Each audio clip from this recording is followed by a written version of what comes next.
Voilà, Lille qui enchaîne, quoi. Lille qui est imbattable, Lille qui revient à 5 points du Paris Saint-Germain avec un Lille-Paris qui arrive.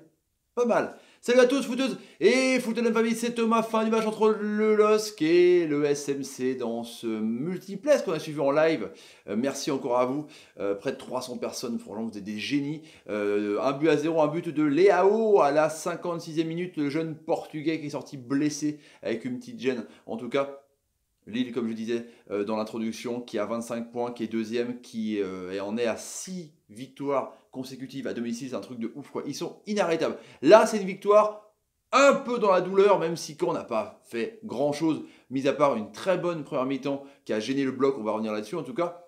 Mais une victoire 1-0, il faut en gagner en tout cas. Et les Canucks qui sont donc 13e avec 11 points pour les hommes de Mercadal. On a vu justement une première mi-temps assez intéressante de Caen avec le milieu Onyangé, Demangué et l'ami Faisal Farge à la baguette qui a gêné complètement Sheka Thiago Mendes, Iconé. Il y avait un pressing très très haut. Les Canets ont fait 17 interceptions. Du coup, ils n'arrivaient pas à développer leur jeu. Pour une fois, ils ont la possession de balle, parce que Caen a joué quand même très très bas avec 58-42. Très très bas, certes, oui, mais dès que les transitions se faisaient entre les Lillois, et ben, il y avait un Canet qui sortait pour intercepter les ballons. Je vous dis, 17 interceptions canaises. Souvent, ça arrivait sur les latéraux, que ce soit Gilbert, que ce soit Imoru avant qu'il sorte justement pour Mbeng. En tout cas, les Canets qui ont fait Yesh au spaghetti, les Lillois, donc ils n'arrivaient pas à développer leur jeu, qui n'arrivaient pas du coup à faire prendre de vitesse leur bip bip, là, leur Ikoné, leur Bamba, leur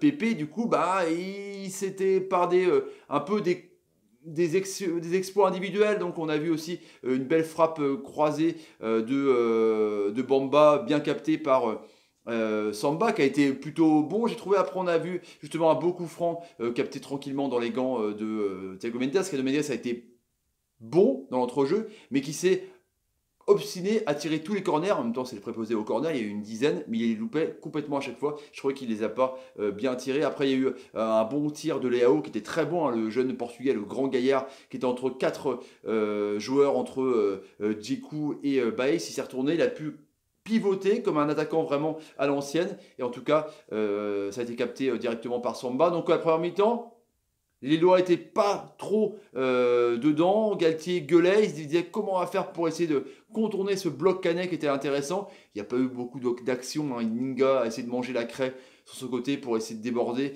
et apporter du surnombre à Chukwunte. Chukwunte qui était pas mal en pivot mais qui était trop esselé devant. Beauvu sur un côté qui a été nul, bidon. Il a eu une occasion à la fin, toute fin pour réduire le score, enfin même pour égaliser, mais c'est tout. Sinon il a été vraiment pas bon quoi. Il était bien au début de saison, en pointe plutôt, mais là sur un côté, j'ai jamais trop kiffé en tout cas deuxième mi-temps où là on voit les Lillois rentrer dedans. La pressing de ouf, c'est inversé du coup. Les Canets sont retranchés vraiment dans leur 20 mètres, 25 mètres. Et du coup il y a un but refusé, le huitième de Pépé sur un hors-jeu, un chouïa vraiment pas évident sur un centre de Baloturé. Du coup on voit que ce but refusé a quand même ravivé les ardeurs de Lille. Ils étaient plus dedans, ça circulait mieux. On a plus vu Pépé qui descendait un peu plus dans le milieu de terrain pour essayer de faire le meneur de jeu. Ça écartait plus. Sheka est monté un peu plus haut. On voyait même José Fond, le portugais, essayer d'apporter du surnombre devant. C'était un peu plus intéressant du coup.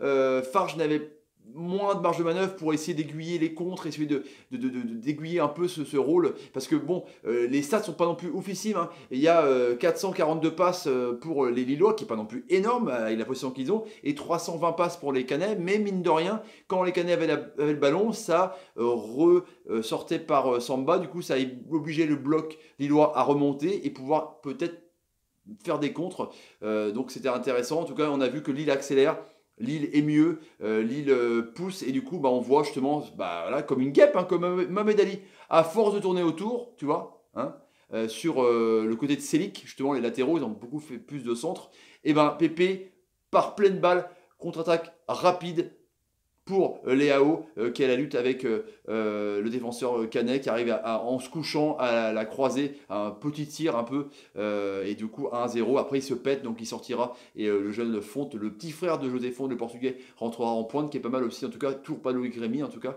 ça va être compliqué pour l'ancien international français. Du coup, bah, Lille qui tient bon coup, Lille qui tient le bon bout avec 1-0. C'est bien. Il y a la sortie. La rentrée de Crivelli, la rentrée de Raoui qui va apporter un peu plus de peps, parce qu'il y aura donc Raoui et Farge, seul en Anguilla Sentinelle, donc ça va apporter un peu plus d'allant. Il n'y a quand même pas beaucoup d'occasions non plus hein, pour les hommes de Mercadal. Et on voit après Bamba qui traverse toute la défense, le milieu de terrain, qui fait une frappe, c'est contré, et ça rebondit sur la transversale de Bamba. C'est chaud. Hein, c'était quand même assez chaud, c'est clair. Et après, il y a eu donc Pépé qui a essayé de faire un contrôle porte-manteau. Il s'est remis sur son pied gauche. Il a enroulé poteau de Samba. Donc, on voyait que Lille quand même dominait les débats. Et je vous dis, à part cette action où Beauvu voilà, tire un tir pas non plus dangereux, où c'est capté par Maignan. Bah, Maignan, il n'y a rien eu à faire. Dans ce match-là, les Canets ont été pas inoffensifs, mais ils ont fait le plan parfait en restant derrière, en attendant pour pouvoir contrer. Mais contre une équipe qui aussi, son but c'est l'action rapide, c'est compliqué un peu. Donc le plan était vraiment bien de Mercadal d'empêcher ces phases d'action rapide, mais au bout d'un moment quand même, tu lâches. Tu as une erreur d'inattention comme sur ce côté droit où Pépé du coup a été lâché du marquage des Canets, a pu partir pleine balle pour donner à Leao qui a été en réussite aussi sur son tir. Voilà, donc les Lillois sont pratiquement injouables en ce moment parce que sur 93 minutes, il faut que tu sois attentif et pas laisser une marge de manœuvre à Pépé, Iconé et Bamba. Voilà pour ce débrief du soir, les amis, les tops et les flops, carrément comme vous attendez tous maintenant. Le top, évidemment pour moi, c'est encore Pépé qui a encore débloqué la situation, qui aura pu marquer sur un enroulé son 8e but, qui a marqué 8e but aussi sur une passe de Ballo-Touré, mais c'était hors jeu. Et là, il a fait cette passe D pour Leao, en tout cas, il est encore débloqué, il est complètement incroyable, c'est un truc de ouf quoi. Et mon flop, c'est Cadeau Beauvu. J'ai trouvé vraiment fantomatique quoi. Il s'est un peu énervé à un moment donné avec un joueur lillois, mais voilà, il est pas au niveau quoi. Voilà, c'est mon flop en tout cas. N'hésitez pas à mettre vos tops et le flop dans les commentaires. Voilà les amis pour le débrief du soir de ce Lille-Camp. Si vous avez envie de donner à la chaîne, n'hésitez pas. Tapez sur ma ganache, partagez la vidéo sur Twitter, Facebook, Snapchat et Instagram. Nouveau Instagram.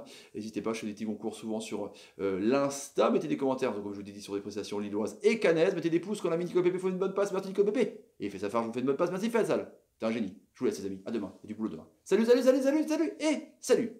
Et bah Lille. On n'a plus qu'à attendre Lille PSG, carrément. Et les résultats, vite fait, Guingamp, match nul, Strasbourg, Amiens a perdu contre Nantes, 2-1, les Cornes, 3-0 pour Montpellier, et Monaco, Dijon, 2 buts partout. Voilà, comme ça c'est complet. Allez les amis, je vous laisse. Salut, salut, salut, salut, salut. Respiration, ventoline.